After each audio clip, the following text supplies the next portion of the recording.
এই সদ্যঘোষিত যি উচ্চতৰ মাধ্যমিকৰ যি চূড়ান্ত পৰীক্ষা আমি দেখিছোঁ বিভিন্ন প্ৰান্তত বোকাটো পদুম ফুলিছে, পজাঘৰতো দেখিবলৈ পোৱা গৈছে পূৰ্ণিমাৰ জোনাক উদয় হৈছে। একেদৰে আমি যদি জলেশ্বৰ অঞ্চললৈ চাওঁ, জলেশ্বৰৰ বিভিন্ন প্ৰান্তত এইবাৰ তেনেকুৱা ছাত্ৰ ছাত্ৰীয়ে তেওঁলোকে সোণ হৈ জিলিকিবলৈ সক্ষম হৈছে। আমি আজি দেখুৱাম জলেশ্বৰৰ আপোনালোকৰ সকলোৰে পৰিচিত অতি জনপ্ৰিয় মানুহ আছিল এক সময়ত, আপোনালোকে জানে জলেশ্বৰ টাকিমাৰীৰ কিৰামত আলী মোল্লা, তেখেতৰ নাতিক আজি আমি পোহৰলৈ লৈ আহিছোঁ। আৰু তেখেতে এই সদ্যঘোষিত যি উচ্চতৰ মাধ্যমিকৰ যি চূড়ান্ত পৰীক্ষা, এই চূড়ান্ত পৰীক্ষাত বিজ্ঞান শাখাত কিন্তু তেখেতে 80% নম্বৰ লাভ কৰি কিন্তু এই জলেশ্বৰ টাকিমাৰীলৈ গৌৰৱ কৰি আনিছে। গতিকে আজি সেই কিৰামত আলী মোল্লা নাই, তেখেতৰ কিন্তু সপোন আছিল, তেখেতৰ পুত্ৰ আপোনালোকে জানে আব্দুল খালেক মোল্লা, আৰু আব্দুল খালেক মোল্লাৰ পুত্ৰ ছাব্বিৰ হুছেইন মোল্লা। ছাব্বিৰ হুছেইনে আজি এই সমাজলৈ এই অঞ্চললৈ গৌৰৱ কৰি আনিছে।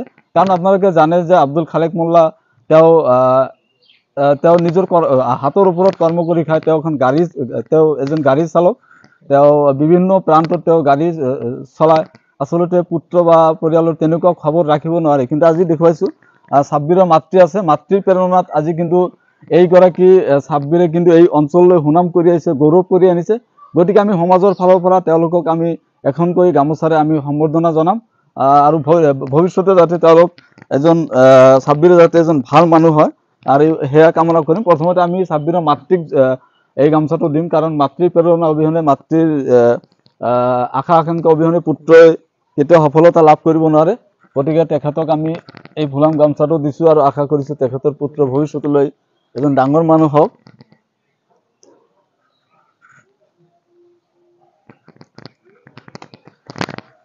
আৰু ছাব্বিৰে এইবাৰ যি উচ্চতৰ মাধ্যমিকৰ যি পৰীক্ষা হৈছে, এই পৰীক্ষাত ছাব্বিৰে আচলতে ক'ৰ পৰা কেনেকৈ অধ্যয়ন কৰিছিল, ভৱিষ্যতে কি মানুহ হ'ব, কি সমাজৰ কি ধৰণৰ সেৱা কৰাৰ আশা আছে, ছাব্বিৰৰ সৈতে কথা পাতিম। বাবা, তোমাৰ ওচৰলৈ আহিছোঁ, তুমি কোন স্কুলত পঢ়িছিলা, কেনেকৈ পঢ়িছিলা? মই বৰপেটা ডিষ্ট্ৰিক্টৰ কলগাছিয়া ৰেডিয়েন্স একাডেমীৰ পৰা অধ্যয়ন কৰিছোঁ, আৰু মই তাতে হোষ্টেলত থাকিছোঁ।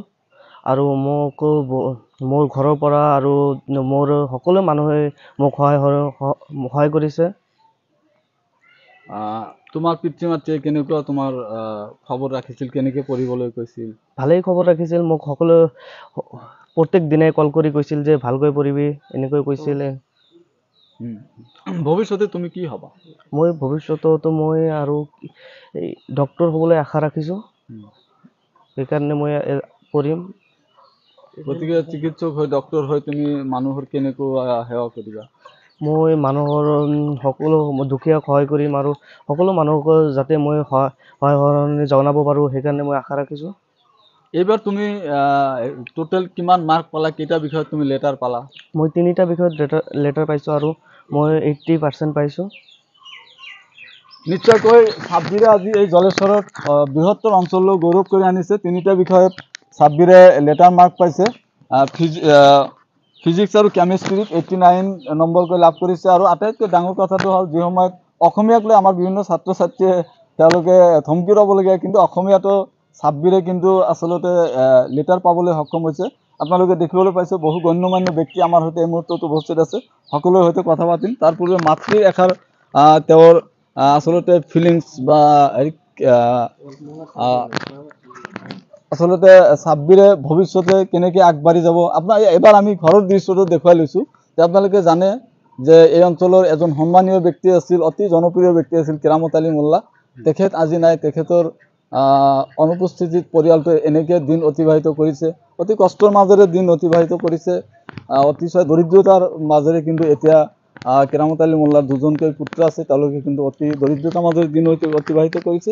আৰু ইতিমধ্যে আমি উল্লেখ কৰিছোঁ যে আব্দুল খালেক মোল্লা, ছাব্বিৰ হুছেইন মোল্লাৰ পিতৃ, তেওঁ কিন্তু গাড়ী চলাই পেট প্ৰৱৰ্তন কৰে আৰু পৰিয়াল পোহপাল দিয়ে। গতিকে মামা, আপোনাৰ ওচৰত আহিছোঁ, আজি দেখিছোঁ যে এগৰাকী ছাত্ৰ ছাব্বিৰ হুছেইন জলেশ্বৰলৈ গৌৰৱ কৰি আহিছে। গতিকে কি ক'ব এই শুভ মুহূৰ্তত? আমি সঁচাই আনন্দিত হৈছোঁ। একচুৱেলি ইমান দুখীয়া পৰিয়ালৰ ল'ৰা একনিষ্ঠাৰে পঢ়া শুনা কৰি আছে। আমি তেখেতৰ ভৱিষ্যত শুভকামনা কৰিছোঁ। তেখেতে যিহেতু নেট কমপ্লিট কৰিব বিচাৰিছে, গতিকে সেই যদি উত্তীৰ্ণ হয়, আমি জলেশ্বৰবাসী প্লাছ গাঁৱৰ সকলোৱে তেখেতক সঁচাকৈ এটা ধন্যবাদৰ পাত্ৰ হ'ব।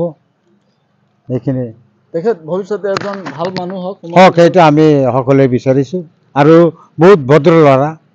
নিশ্চিতকৈ আপোনালোকে জানে, দেখিবলৈ পাইছে বহুত অমায়িক ছাত্ৰ, অমায়িক এজন ল'ৰা। গতিকে তেওঁ জীৱনত আগবাঢ়ি যাওক। আমি উল্লেখ কৰিব লাগিব, আপোনালোকক জনাব লাগিব যে উচ্চতৰ মাধ্যমিক যি চূড়ান্ত পৰীক্ষা, সেই চূড়ান্ত পৰীক্ষাত ছাব্বিৰে 396 টোটেল 396 মাৰ্ক পাবলৈ সক্ষম হৈছিল। ফিজিক্স আৰু বায়'লজি, অসমীয়াত তেওঁ লেটাৰ পাবলৈ সক্ষম হৈছে। বাকীকেইটাতো ভাল ফলাফল হৈছে। গতিকে আপোনালোক সকলোৱে ছাব্বিৰৰ এই গৌৰৱ, এই প্ৰেৰণাক, এই তাৰ যি সফলতা, যি ফলাফল, এই ফলাফলক আপোনালোকেও শুভেচ্ছা বাণী জনাওক, প্ৰশংসা কৰক। আৰু ভৱিষ্যতে ছাব্বিৰ যাতে এগৰাকী ভাল মানুহ হৈ সমাজৰ সেৱা কৰিব পাৰে, তাৰ কাৰণে আমি এই প্ৰতিবেদনৰ জৰিয়তে আপোনালোকৰ পৰা আমি শুভকামনা বিচাৰিছোঁ। ধন্যবাদ।